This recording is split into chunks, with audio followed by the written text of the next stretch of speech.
Welcome back to our series on Leading with Impact. I'm your host, Samantha Brighton.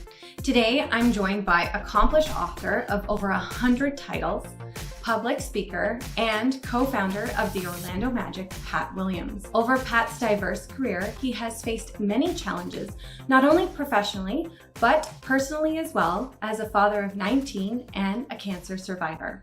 Thank you so much for joining us today, Pat. Samantha, thank you. I'm looking forward to our visit here. One thing that you've talked about in previous public speaking engagements is how to engage and manage diverse and big egos when it comes to building teams. Can you share more insight on that for us? Well, I guess the topic is humility, Samantha. I am drawn to people with a humble spirit. And let's face it, when people have success in any field, sports or politics or business, entertainment, it's very, very easy to start believing that you hung the moon, and any sense of humility goes right out the window. But I have found that the people I am most drawn to are those people who have had great success, but yet when you encounter them, you would not know that. There's a humility that's built into their soul. And so I think what we're saying is, it's not about me, it's always about you. I think that's the good philosophy to have. It's not about me, it's always about you. And if you go through life with that attitude, I think this issue of humility is going to be taken care of. And nobody modeled humility in greater fashion than Jesus himself. There's the ultimate model, by the way. If we want to study humility, study it in the person of Jesus. So in terms of building diverse teams with many personality types, what advice do you have for other leaders? Well, Samantha, let's just talk about team, if we may. I've been in professional sports now for 60 years, and so I've been involved in this process of putting teams together my whole adult life, and I've learned that there are certain qualities that must be there if you're going to build a successful team in any field of endeavor. And the first quality, they have outstanding talent. However, that talent must have three, I call them caveats.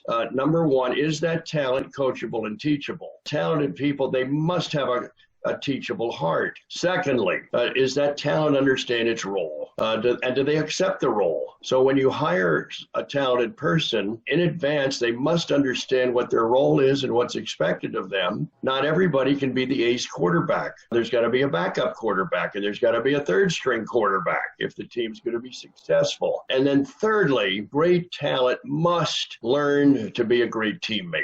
In fact, the players that I have most admired over the years were not necessarily the greatest performers. They were always concerned about the team. They were always concerned about the other players on the team. Am I making my teammates better? Am I helping them live to their full potential? That's the mindset of a team-oriented talent. And then the second thing I want to share is that there's never been a great team that didn't have outstanding leadership. Whether it's a political team or a sports team or a church team, it ultimately depends on the effectiveness of your leadership, not just at the top level, but all the way down the ranks. And in any organization, it's important for people to understand that everybody's a leader in some capacity. Those are two observations I would make about putting teams together, Samantha. So in this world of COVID, working in a virtual world, how do you feel the advice for building teams and leadership in a virtual environment changes? Well, Samantha, I think we better get used to it because this virus has brought about a lot of change. Not all of it will last, but some of it will. I think we're all learning to a large degree that we can work very well from home.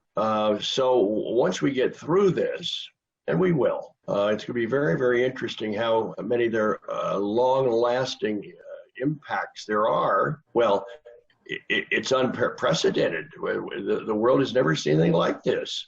Yeah. And so we just have to look upon the world, 7 billion of us, we're all teammates now. And to beat this tremendous war that we're in, and it is a war, we've got to pull together as a team. And if we do that, we will prevail. We will be victorious. Absolutely. So you have talked about your long tenured career of 60 years.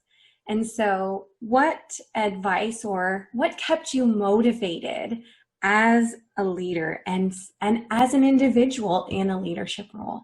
Samantha, I have been in leadership positions really since I was a kid, in sports. But in the last, probably 20 years, I have really studied leadership in depth. And I've studied the world's greatest leaders. I was curious to find out, are there common traits? Are there common talents or gifts that all the great leaders possess? And after doing this, I've come away convinced that yes, there are common traits. In fact, there are 7 of them that every great leader has possessed in some form or another. And I'm going to present it to you in verse form. A good friend named Swen Nader, a longtime NBA player, is also a poet, and he put this together for me that I think summarizes what it takes to be a leader of excellence. 7 things one must do to be a leader right and true.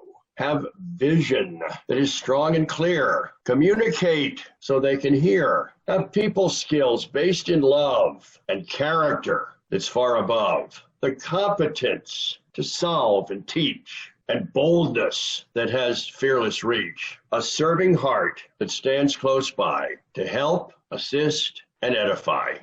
So there in about 60 seconds are the 7 qualities that it takes to be a leader of excellence. Vision, communication, people skills, character, competence, boldness, and a serving heart. My final question to you is, what advice do you have for those who want to have career longevity? You've given us lists of traits and steps. And so do you have the same for how to have a long, prosperous career? Here's my philosophy on that. When your greatest talent intersects with your greatest passion, you have found the sweet spot in your life. And that is where you want to get your education. That's where you want to get your jobs. That's where you want to work. And the earlier in life you can figure that out, the better. I think that's how I would respond to you, Samantha. So thank you so much for joining us today, Pat. Good to be with you, Samantha. All the best to all of your viewers, and may God richly bless you. Thank you. For everyone watching today, I have a question for you. Where does your passion and your talent intersect? And are you making use of that opportunity? Please comment below. I want to hear your answers and your thoughts. If you liked today's video, please follow us on Facebook and Instagram, and subscribe to our YouTube channel to get notified about everything Leader Impact. Thanks so much for joining us, and see you next time.